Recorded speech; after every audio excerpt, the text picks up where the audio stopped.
We have to remember why Pakistan is important. It's not just because it's an ally in the war on terror. This is a true nuclear power with formidable weaponry. Now, against that backdrop, in this country right now we have rising instability. There is a rise in religious extremism. The Taliban is back and strong in areas here. Now, one man that will certainly disagree with this assessment is the current president, Pervez Musharraf. And when I sat down with him, he was fiery, he was filled with passion, and he is not ready to take blame. This was the first time he sat down since he was just elected president, and he was desperate to hold on to a picture of Pakistan as making progress. So you've said, Mr. President, the last few days were very difficult for you, not just as a leader, but emotionally they were very difficult for you, that they were some of the most painful days of your life. Why?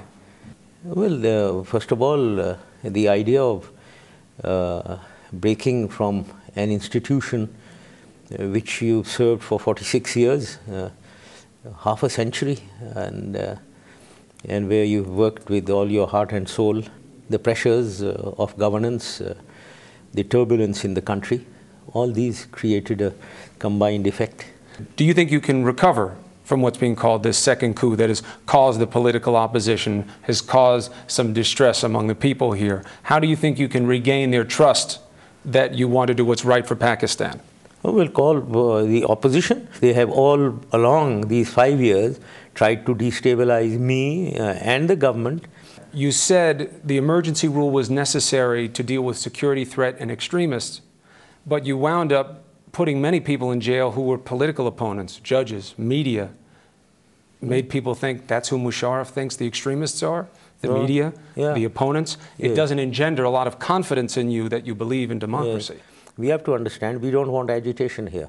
We are going in for politics. We don't want agitational politics. Agitation means breaking down everything, burning things. That cannot be allowed. So therefore, if anyone is trying to do that, we will stop it. That is the way it is in Pakistan. But you don't get locked up when you put out a story or say something that the government doesn't like. The issue is different, right? In your country, maybe you don't hang people. Here we hang people, okay?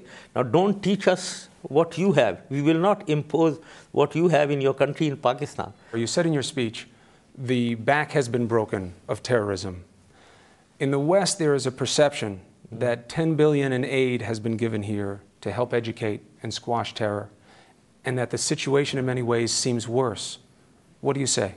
We are fighting terrorism everywhere. But when you say about $10 billion, sir, this is most of the money for services provided to troops, okay? Do you have a concern that in the military there is a rising division between those who want to fight terrorism and those who have sympathies for some of the more radical Islamist movements, and that there is a tension in this country about whether or not you should be fighting these people in the first place? This is what the Western media always keeps saying. We have gone through 30 years of turmoil. We were first fighting for 10 years, Mujahideen, Taliban, we were training them. You were giving us money to train them. You were giving us arms to hand over to them. That is what we were doing. For 1 decade we did that. And we launched a jihad together. Now suddenly you leave us. We handled this situation up to 9/11 for 12 years all alone. Nobody else. And when Osama bin Laden factor came in and the world wanted him to be shunted out of the place, who was doing anything? You brought up Osama bin Laden, obviously for the Western world. He is the face of terrorism. I know you've been asked 100 times at least. They believe he's here. Why haven't you caught him? Could be. Could be. We are together on the intelligence. We are cooperating fully. And who has more intelligence? Intelligence is human intelligence, technical intelligence, aerial intelligence. Who has technical intelligence and aerial intelligence? The U.S. Yes, sir. But we cooperate very well.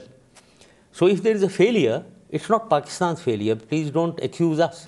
So, if you knew where Osama bin Laden was, would you go in and get him and turn him over to the United States?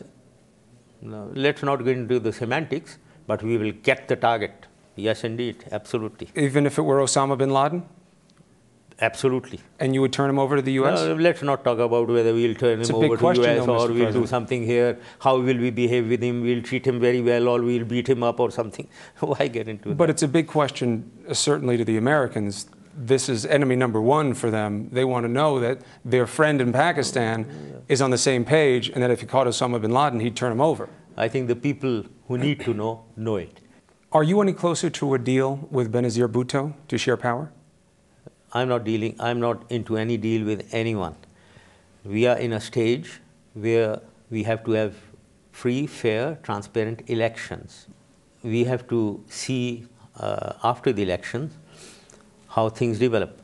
And I have all the choices. If the situation develops in a manner which is absolutely unacceptable to me, I have a choice of leaving. The idea that Pervez Musharraf would say he would walk away after elections he didn't like, a man who's seen as a de facto dictator, just shows you how volatile the landscape is here. There's a lot more in this interview he had to say we'll play for you later on, but it's safe to say that this is the first time I think that Pervez Musharraf has actually felt that he is challenged. And that makes the situation here, Diane, even more volatile. Yes, Chris, and really pushing back at the U.S., as we just saw.